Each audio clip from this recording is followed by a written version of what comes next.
जिसे हासिल करने के लिए राहुल मौत के मुंह की तरफ बढ़े जा रहा था। वीरान जंगल के बीचों बीच एक बड़े से खाली मैदान में सिर्फ 2 पेड़ लगे थे। राहुल हैरान था, दूर दूर तक देखने पर भी कोई गुफा नजर नहीं आ रही थी। और तभी कमिश्नर राहुल को उन दोनों पेड़ों के बीचों बीच तेजी से ले गया। टकराने के डर से राहुल ने अपनी आंखें बंद कर ली थी और फिर अचानक से तापमान गर्म होने लगा। राहुल अब तक जमीन पर अपने पांव रख चुका था। हिम्मत कर जब राहुल ने अपनी आंखें खोली तो नरकदूत उसके सामने खड़ा था। एक पल के लिए राहुल ने अपने कदम पीछे किए, पर तभी राहुल को याद आया कि नरकदूत के लिए तो मैं राहुल के जिस्म में यादव हूं। और तुरंत राहुल ने नरकदूत के सामने अपने घुटने टेक दिए। नरकदूत ने राहुल की तरफ बढ़ते हुए कहा, आखिरी बार जब इसे देखा तब ये उस राहुल से शमशान में लड़ाई कर रहा था। तुझे देखकर ये लगता है तू वो लड़ाई भी जीत नहीं पाया यादव। नरकदूत ने कमिश्नर की तरफ उंगली दिखाते हुए कहा, देख मेरे नए दूत को, निडर और खूंखार। अब मुझे तेरी कोई जरूरत नहीं। ये सुनते ही राहुल चौंक गया। एक पल में ही सैकड़ों सवाल उसके मन में दौड़ने लगे। क्या नरकदूत मुझे मार देगा? कैसे उसे मनाऊं? नरकदूत ने अपने हाथों को राहुल की तरफ लहराते हुए कहा, मुझे निराश करने के लिए तुझे इस दुनिया से मुक्ति देने का वक्त आ गया है। और तभी अचानक से नरकदूत ने राहुल की तरफ उंगली उठाई। हवा में तैरता हुआ राहुल उस गुफा के बीच में रखी उस खौलती हुई कड़ाई के ऊपर जाकर जैसे हवा में टंग गया था। क्या नरकदूत को सच्चाई पता चल गई थी? क्या नरकदूत जान गया था कि वो यादव नहीं राहुल है?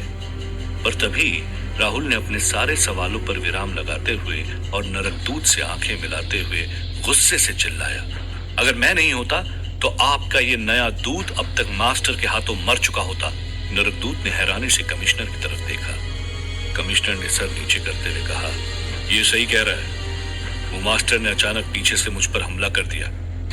मैं बहुत बहादुरी से लड़ा, पर अगर ये नहीं होता तो मास्टर मुझे मार ही देता। राहुल ने कड़े स्वर में कहा, हाँ, मैंने आपको निराश जरूर किया है, पर आपको कभी धोखा नहीं दिया। अगर मुझ में थोड़ी और शक्ति होती तो मैं राहुल और मास्टर दोनों को ही। ये सुनते ही नरकदूत राहुल की तरफ तेजी से बढ़ा और उस कढ़ाई के ऊपर तैरते हुए राहुल की छाती पर अपने पंजे से वार किया। राहुल इतनी तेजी से उस गुफा की दीवार से टकराया कि उस जगह दरार पड़ गई थी। राहुल कुछ समझ पाता इससे पहले उसका शरीर नीली रोशनी से चमकने लगा। नरकदूत ने गहरी आवाज में कहा, और शक्ति चाहिए थी ना तुझे, तो ले, बस याद रखना मेरे मकसद के बीच कोई और नहीं आना चाहिए। ये कहते हुए नरकदूत अपनी गुफा के अंधेरे में गायब हो गया। राहुल अपने अंदर तेजी से दौड़ते हुए खून को महसूस कर सकता था। वो शक्तियां जो नरकदूत ने ही राहुल से छीन ली थी, वो उसे वापस मिल गई थी। कमिश्नर ने राहुल से कहा, किस्मत अच्छी है जो तू बच गया। जब तक नरकदूत तुझे दूसरा काम नहीं देते, यहीं रहना। मुझे जाना है बचे हुए लोगों को मारने। कमिश्नर उड़ता हुआ उस गुफा से बाहर चला गया था। नरकदूत को राहुल की सच्चाई का पता नहीं था, फिर भी राहुल जोखिम नहीं उठा सकता था। इससे पहले कि नरकदूत को राहुल का राज पता चले, राहुल को इस विशाल गुफा में रखी उस किताब को किसी भी हाल में ढूंढना ही था। बिना देरी किए राहुल उस किताब की खोज में लग गया था। सीबीआई चीफ नायडू अपने ऑफिस में बैठा राहुल और कमिश्नर को पकड़ने की रणनीति बना रहा था। तभी नायडू का फोन बजने लगा। नायडू ने फोन उठाकर कहा, हेलो। दूसरी तरफ से एक पुलिस वाले ने कहा, सर, हमें अभी अभी कमिश्नर साहब एक कॉर्पोरेट बिल्डिंग में जाते हुए दिखाई दिए। नायडू ने अपनी कुर्सी से उठते हुए कहा, वहीं रहो, मैं बाकी फोर्स लेकर वहां पहुंचता हूं। नायडू ने फोन रखते ही कांस्टेबल को बुलाया और उससे कहा, मुझे उस कॉर्पोरेट ऑफिस के बाहर सारी फोर्स चाहिए। घेर लो उस एरिया को, सभी नागरिकों को वो इलाका खाली करने को कहो और मुझे पल पल की जानकारी चाहिए। कमिश्नर क्या कर रहा है, वहां किसे मारने गया है, एक एक डिटेल्स, आज कुछ भी हो जाए। कमिश्नर हमारे हाथों से बचकर नहीं जाना चाहिए। कमिश्नर अपने अगले शिकार की तरफ बढ़ रहा था, इस बात से अनजान कि नायडू उसका सामना करने पूरी तैयारी से आ रहा था। राहुल बड़ी सावधानी से उस गुफा के अंदर चलते हुए उस किताब तक पहुंचने का रास्ता ढूंढ रहा था। अजीबोगरीब आवाजें गूंज रही थी। तभी राहुल गुफा के अंत तक आ पहुंचा था। सामने कोई रास्ता नहीं था। राहुल समझ नहीं पा रहा था कि अब कहां ढूंढे उस किताब को। तभी अचानक राहुल के कंधे पर एक गीला पदार्थ गिरा।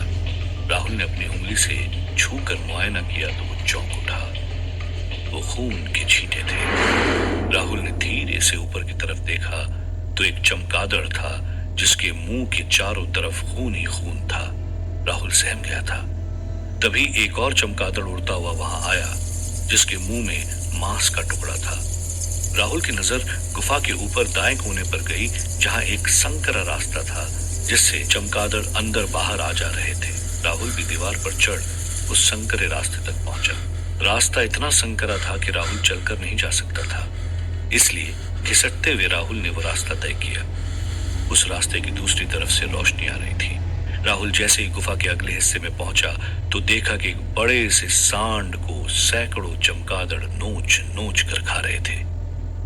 राहुल ने बड़ी सावधानी से चुपके से उस संकरे रास्ते से कूदकर जमीन पर कदम रखा।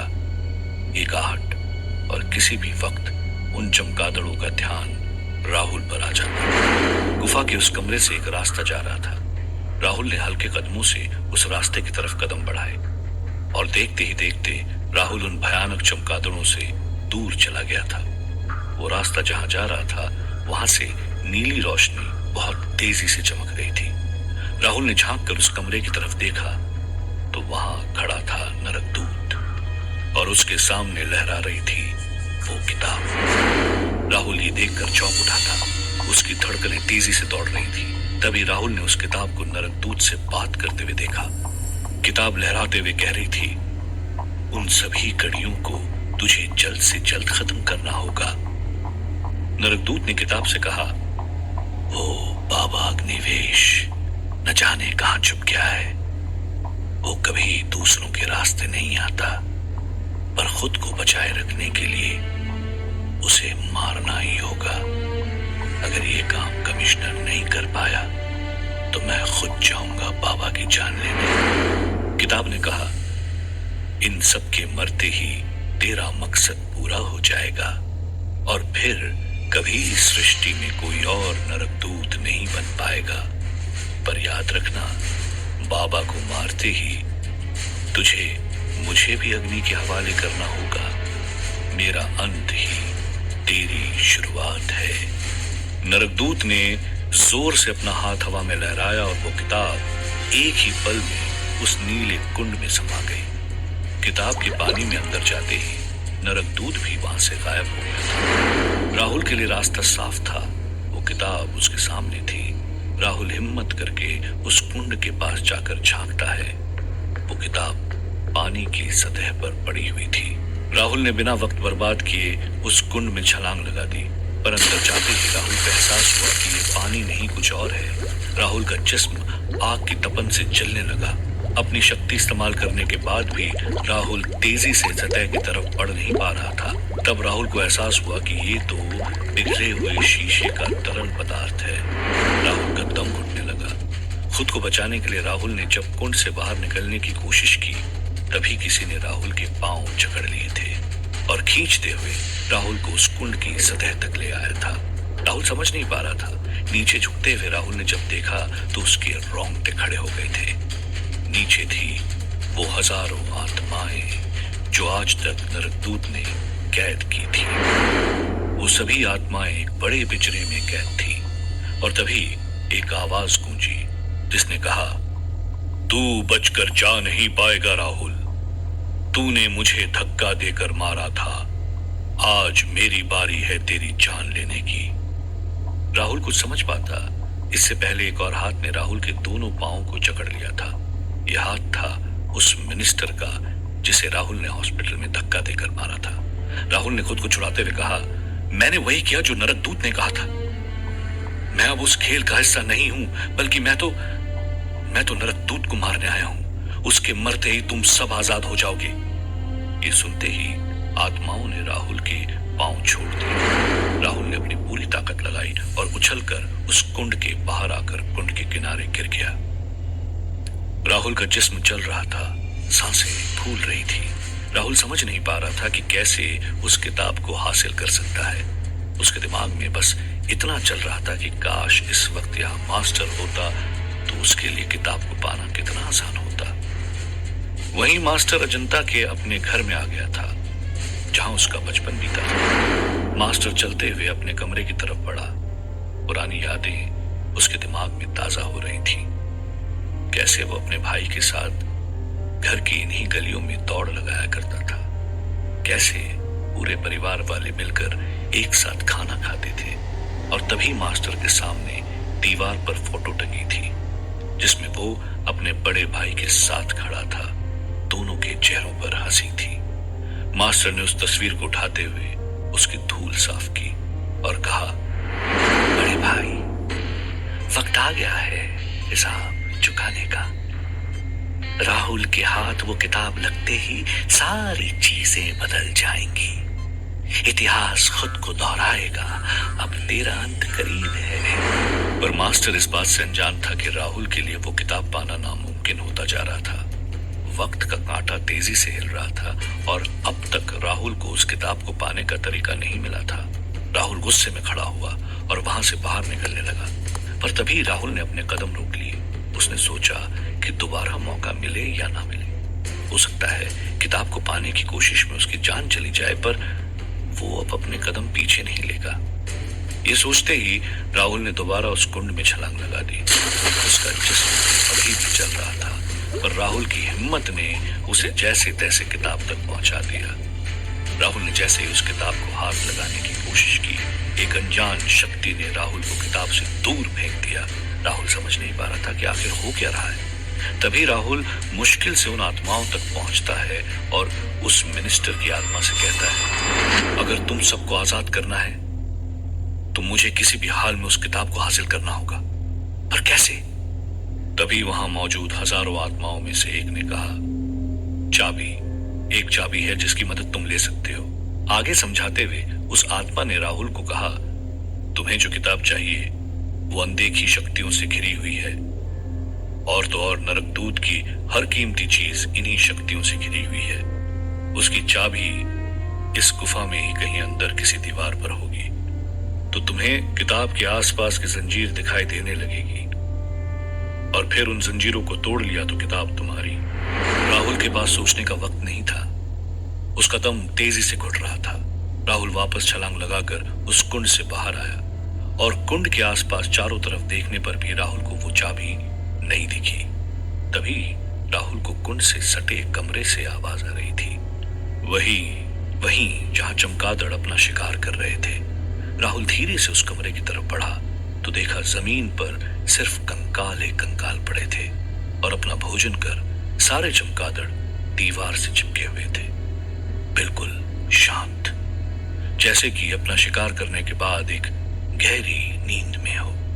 तभी राहुल ने देखा कि वो चमगादड़ एक गोलाकार बनाए हुए थे, जिसके बीचों बीच एक और चमगादड़ था जिसके पंख के दोनों सिरे चमक रहे थे, एक चाबी की तरह। राहुल के चेहरे पर खुशी थी।